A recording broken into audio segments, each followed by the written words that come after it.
Nainot, pirming nanginginutan. Always number one. Always number one. DCGB 729 kHz. Enot sa Bareta. Enot sa Gabos. Member KBP, kapisano ng mga broadcaster ng Pilipinas, mga tugang oras niya to, alas 12:05. Ipinipresentar kan Radyo DCGB ang kabilugan kan mga baretang kinalap kan pinagsarong puwersa kan News Center asin Megaforce Patrol. DCGB Bareta alas 12. DCGB Bareta alas 12. Mga pinakahuring pangyayari sa Kabikolan, sa nasyon asin ibang parte kan kinaban. Ibabareta na ngunyan. DCGB Bareta alas 12. Ngunyan ang sa inyong tagapagbareta.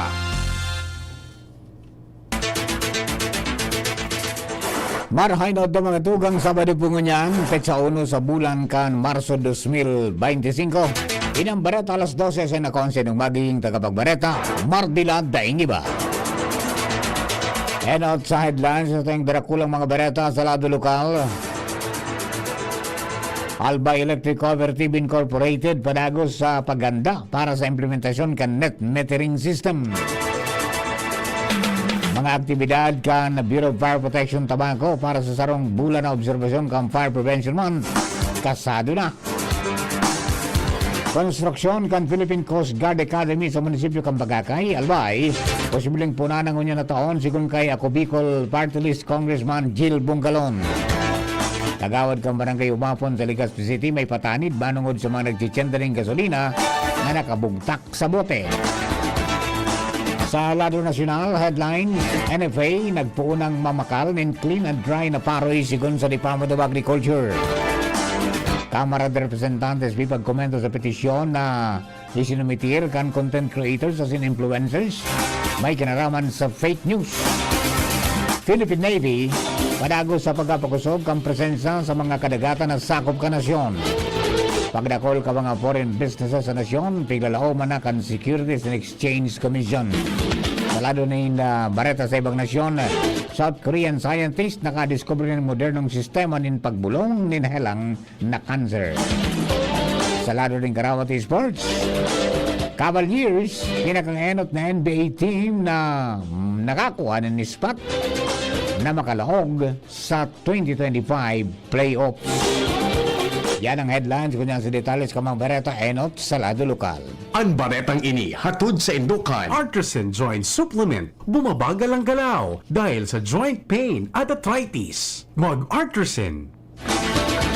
Sa detalles kamang bareta, nasa proseso pangunyan in preparasyon ng Albay Electric Cooperative Incorporated o Aleco para sa pagpapautob ng net metering system.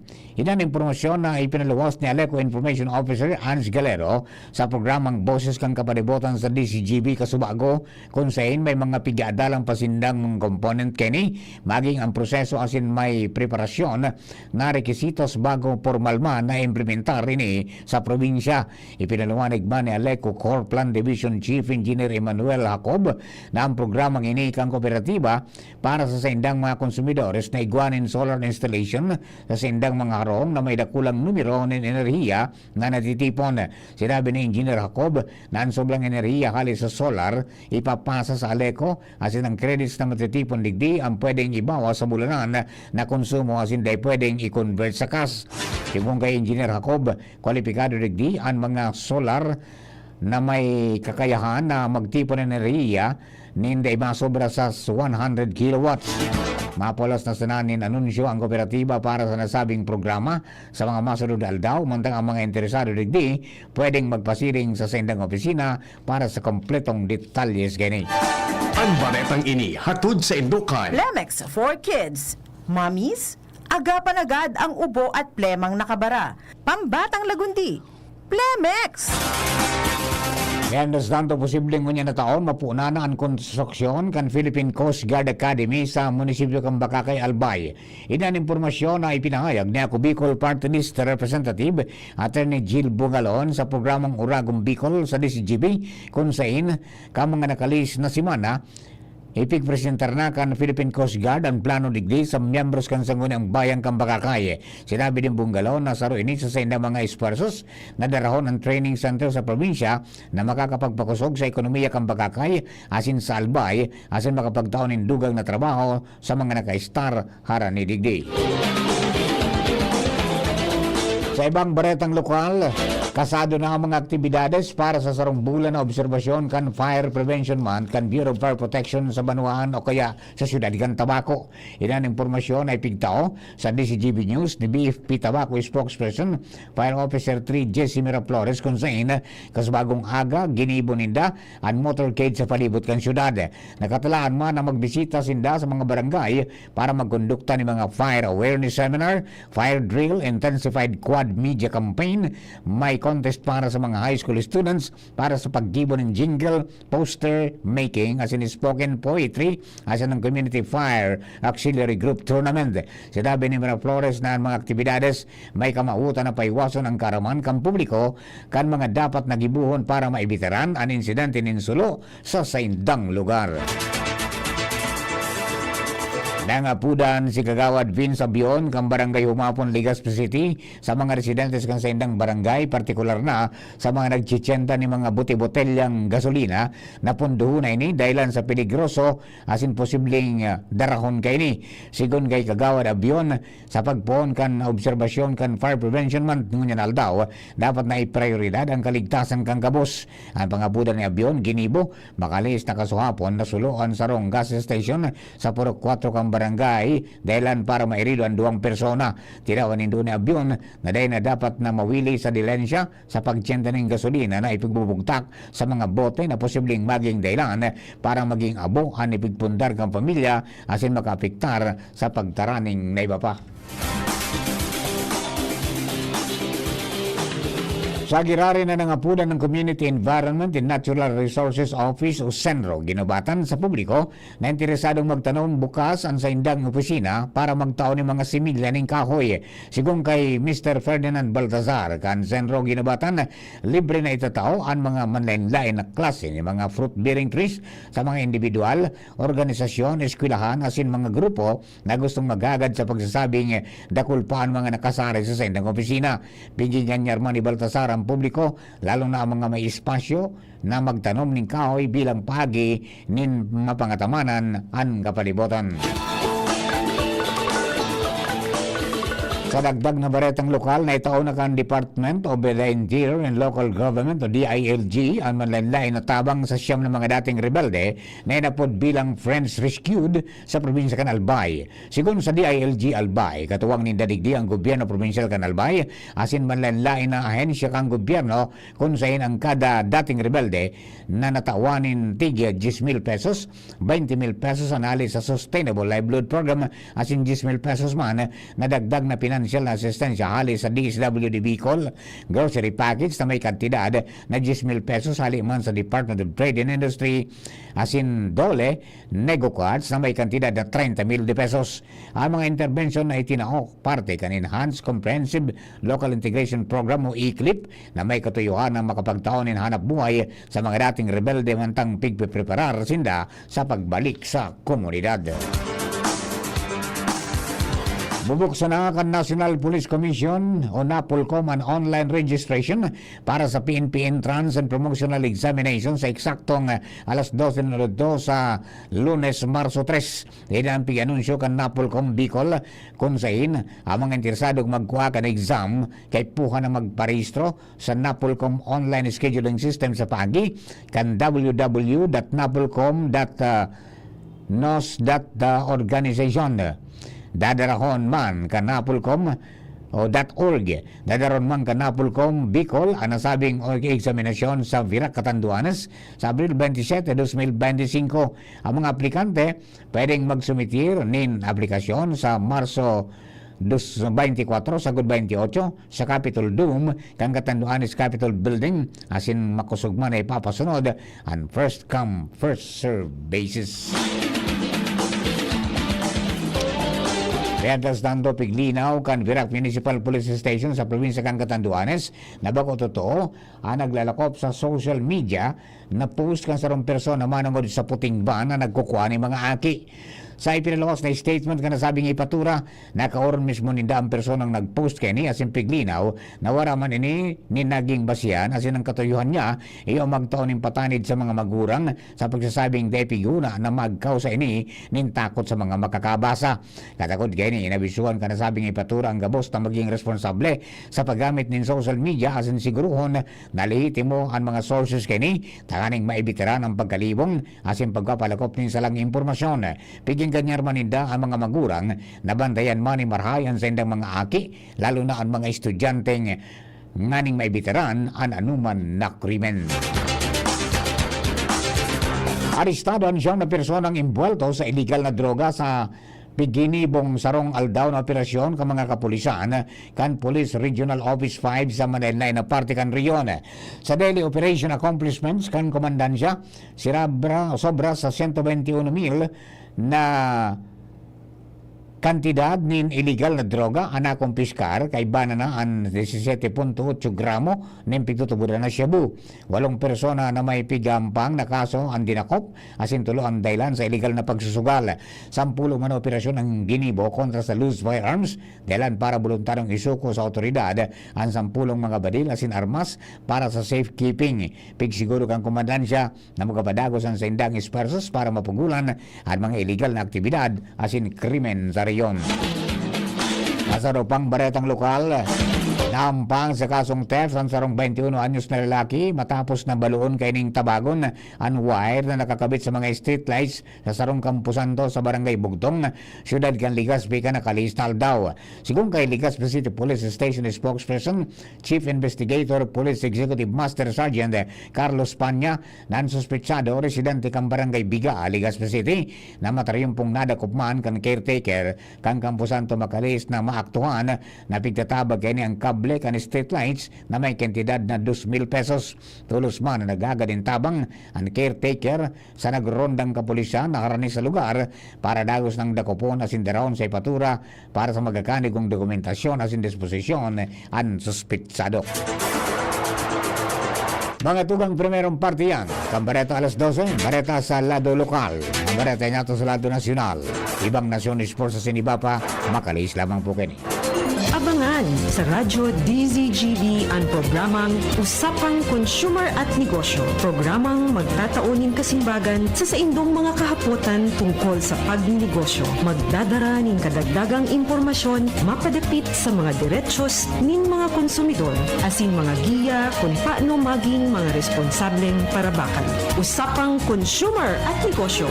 Mataunin pagnigbid sa mga matrayumpong negosyante asin sa mga establishmento di negosyo na may marhaing na kontribusyon sa komunidad. Usapang Consumer at Negosyo. Madadangog na kada primero Biyernes kan bulan, alas 11 sagkod alas 12 minuto. Ihahatod sa Indo kan Department of Trade and Industry Regional Office 5. Usapang Consumer at Negosyo. Abangan. Kung ikaw ay edad 50 pataas katulad ko, may mataas na ang risk ng manlalabo ng paningin. Mas challenging ang pang-araw-araw na gawain tulad ng pagbabasa, pagsusulat, at pagmamaneho. Ang Optin ay may lutin na maaari makatulong sa kalusugan ng mata, nilalabanan ang epekto ng glaucoma, macular degeneration at katarata. Kitang-kita ang kalusugan. Mabibili ang Optin sa mga pangunahing butika nationwide. Mahalaga ang paalala, ang Optin ay hindi gamot at hindi dapat gamitin panggamot sa anumang uri ng sakit. Siyudad kan Legazpi, si Consi J. Pili, handang magserbi kon si J. Pili. Dedikadong servidor si J. Pili, tinatabangan niya gapo si J. Pili. Para sa Legazpi nyo si J. Pili, serbisyong na matanos. Kon si J. Pili, handang magserbi. Kon si J. Pili, handang magserbi. Realize true comfort and relaxation at Dorotea Resort and Spa, a perfect venue for family outings, couple retreats, and various functions such as weddings, birthday parties, corporate seminars, and conferences. Dorotea Resort and Spa. We have backpackers rooms, standard rooms, deluxe, suite, and a penthouse. Also, relax and rejuvenate with our spas and invigorating treatments, services, and facilities. Dorotea Resort and Spa, Kahugutan, Bakakay, Albay. For reservation, contact us at 0917-777-5734. Find us on Facebook, Dorotea Resort and Spa. Relax, rejuvenate, and enjoy. Only here at Dorotea Resort and Spa. Pag may barya, mag-McSaver Snack and Match na sa McDo. Ching, ching, snack a ching. Ching, ching, snack a ching sa McDo. 59 lang may snack ka na. At 25 mag-float ka pa. Yeah! Ching, ching, snack a ching. Enjoy McShaker fries, crispy chicken sandwich, and cheesy burger McDo for just 59 pesos each. Ching, ching, snack a ching sa McDo. McSaver Snack and Match. Enjoy it only at McDonald's. Available from January 20 to April 30, 2025 only. Per DTI Fair Trade Permit number FTEB 211559 series of 2025. Oras na ito, alas 12:20, padagos natin ang isang mga bareta sa Lado Nacional. Nagpunang mamakal nin clean and dry palayo, paroy, para sa sendang buffer stock ang National Food Authority o NFA sa mga paraoma, kasunod ka naging pag-release ka nagkapirang porsyento kan 150,000 na tonelada nin buffer stock kan ahensya. Paglilinaw ng Department of Agriculture o DA spokesperson at Assistant Secretary for Special Concern and Official Development Assistance Engineer Arnel de Mesa, na padagos ang pagbakal kan NFA nin paroy sa mga warehouses na iyo ang pigpapabakal man sa mga lokal na gobyerno. Sinabi niyang opisar kang pagbakal kan ahensya, bako man siring kadakol ngunyan ang mababakal dahil sa mantinido pa manggiraray na pano ang mga warehouses kan NFA sa mga ibang parte ka nasyon. Dahil ang digdi dapat nang hidalion ang pag-release ka mga inisyal na 150,000 na metriko tonelada na buffer stocks kan ahensya para makapamakal na tulos ni mga paroy gikan sa mga lokal na paraoma. Mendas na tinawan ni doon ni Demesa na mantinido sa presyong 23 pesos hasta 30 pesos kada kilo ng paroy ang pagbakal kada NFA sa mga paraoma, depende man sa kung sa lugar hali ang mga dry and clean palay, manda ang mga fresh o dumog na paroy, pigpababak o kaya pigbabakal ka ahensya, pon 17 pesos sa 23 pesos kada kilo.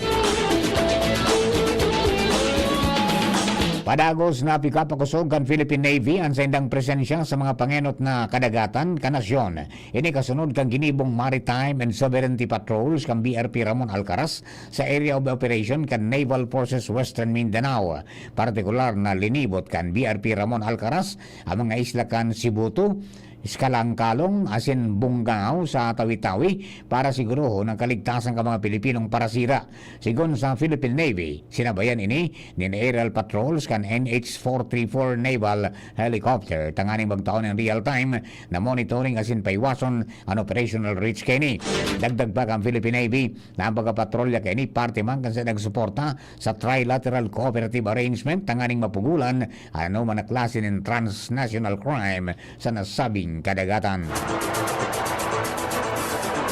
Ipagkomento kan Korte Suprema ang Kamara de Representantes sa petisyon na isinumitir ka mga online content creators as in influencers kontra sa pagdangog kan Kamara de Representantes may kinaraman sa fake news. Sigong kay Supreme Court spokesperson Attorney Camille Ting na ipinag-orden kan Korte Suprema na magkomento ang Kamara sa laog ning 15 días poon kan iluwas ang notice kan Pebrero 11. Napag-araban na nagsumitir ng petisyon ang nagkapirang influencers tanganing magpaluwas ang Korte Suprema ng Temporary Restraining Order o TRO kontra sa pagdangog ng Kamara may kinaraman sa fake news dahil sa patakot ini sa freedom of speech. Kaibanan sa mga petitioners sina Attorney Trixie Cruz Angeles, Mark Anthony Lopez, Ernesto Abines Jr. at Cindy Bapa. Iglalao man kan Securities and Exchange Commission o SEC ang pagdakol kan mga foreign businesses na magpaparehistro sa nasyon. Ini kasunod kan pagkakahali kan Pilipinas sa listahan kang mga may lakop na money laundering as in terrorism financing sa nasyon. Sinabi ni SEC Chairman Emilio Aquino na posibleng madoble ang mga negosyo hali sa ibang nasyon, partikular na sa mga nababaritaan ang pagkapunas kan Pilipinas sa gray list. Piglinaw man kini Napoon pa kay ito, dakol ng mga foreign companies ang nagparehistro sa sendang opisina base sa listahan kan SEC kan Foreign Investment Registration Station na piglansar kan 2023, maabot na si 10,000 na kumpanya ang nagparehistro. Sa dagdag na baretang nasyonal, hinagad kan Department of Budget and Management at Department of Health sa Commission on Audit na magkondukta ng special audit sa nakaaging pagpaluwas din pondo para sa pagbayad ng COVID-19 Health Emergency Allowance.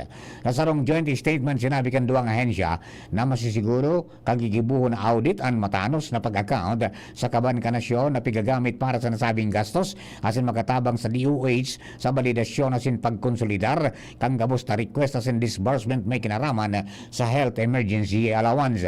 Sigumpa sa mga ini, nasa kabilugan na 121.235 bilyon pesos ang pigluwas kan Department of Budget and Management sa DOH kung saan sakop digdi ang gabos na healthcare asin non-healthcare workers na nagserbi poon 2020 na kakusugan kan pandemya sagkod sa 2023. Kaibanan sa mga benepisyo na sakop kang fondo ay ang pagtaon ng Special Risk Allowance, Health Emergency Allowance, One COVID-19 Allowance, COVID-19 Sickness and Death Compensation, asin iba pa benepisyo na arog kan meal, accommodation asin transportation allowances.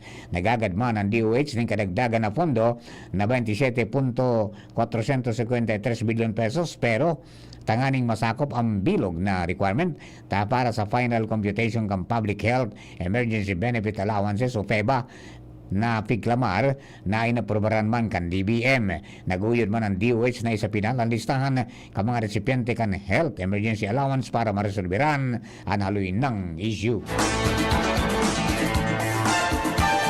Nakapag-rehistro nin pagitaas, pagbaba sa presyo ka nagatirang agricultural commodities sa kaduang kabtang kang Pebrero base man sa price situationary kan Philippine Statistics Authority o PSA. Nailingan nin pagbaba ang presyo nin bagas asin kamatis sa regular milled rice na pangenot tapigo bakal kan mga Pilipino. Nagbaba ang average retail price kini sa 47.19 o 47 pesos 19 centimos kada kilo gikan sa 47.77 ang primerong parte kan Pebrero. Mantang ang kamatis nagbaba man sa 90.64 pesos kada kilo na nagpapailing na pagbaba sa presyo pagkulpa amang kang pressure sa supply alagad daing kasiguruan kung magapadagos ini. Mientras na nagitaas man ang presyo kan karning urig, sibuyas sa sinsira. Ang presyo kong karning urig na may turuto lang mababakal sa kantidad na 322.98 pesos kada kilo. Medyo nagitaas ini dahil sa 317.57 pesos per kilo kan primerong parte kan Pebrero. Sa pulang sibuyas nagitaas man ini ng 182.47 pesos kada kilo, mantangan sira, partikular na si bubog na ordinaryong nababakal, nagitaas man sa 231 pesos 24 centimos kada kilo. Pigkukonektar ang pagitaas kan presyo sa supply constraints asin pagitaas kan demand sa tao ka mga papaabuton na festivities. Sa iba pang commodities arog kan Carabao o Carabao Mango, medyo nagbaba ang kantidad na 182.74 pesos kada kilo na nairesto sa kabangaan kan Pebrero, mantang ang refined sugar naman tinir ang pagitaas kan presyo kaini na nasa 86.38 pesos kada kilo na posibleng ikonektar sa production cost o importation. Ang pagitaas pagbaba sa presyo ka mga pagkaon nagwapailing ka nagpapadagos na paghiro kan presyo sa agricultural market sa nasyon dalang kan epekto ka mga kalamidad, demand ka mga konsumidores asin supply chain dynamics. Kabareta nato sa ibang nasyon.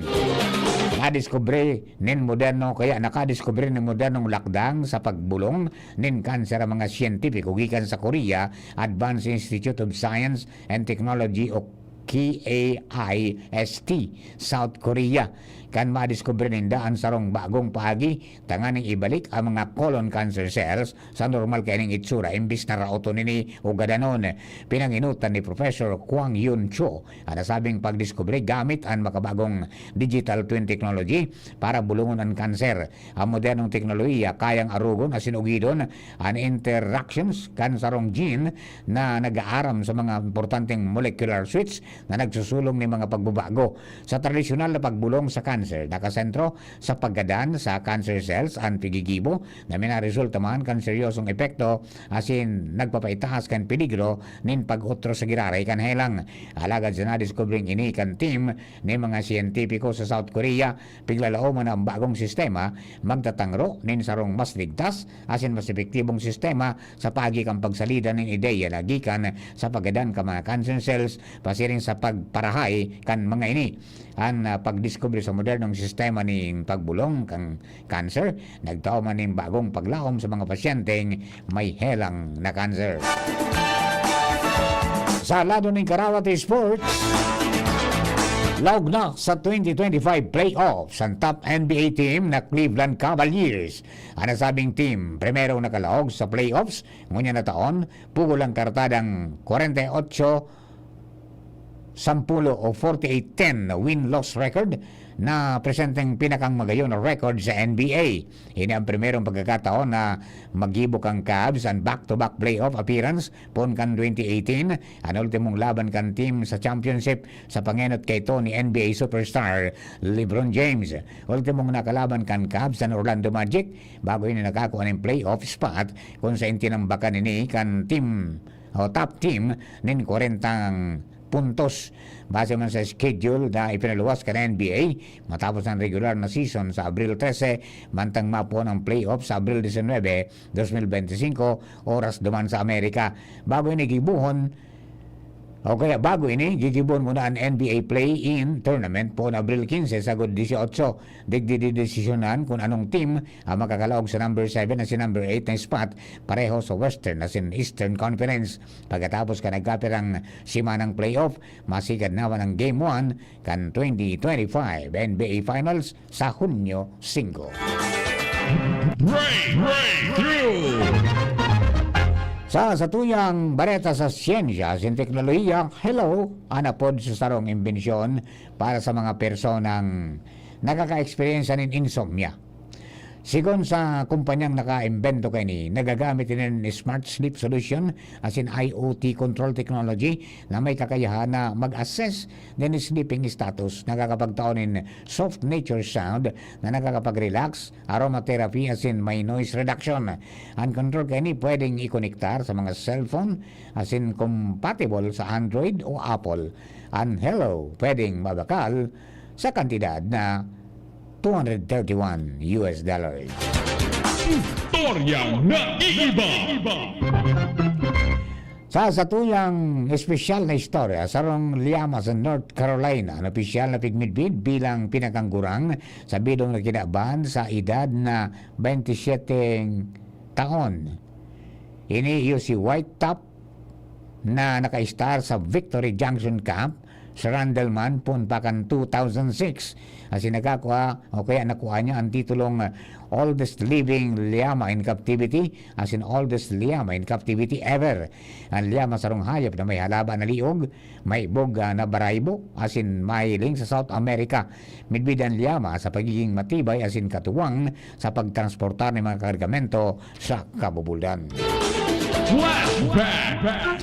Marso 1 kan taon 1888 o 1888 kan nagkapirang katutubong Pilipino as in mestizo ang nagsumite ng petisyon na naghahagad na patalsikon at mga praile, arsobispo as in pigdeklarar ninda na day magakanigo na sa kupo ng mga isla.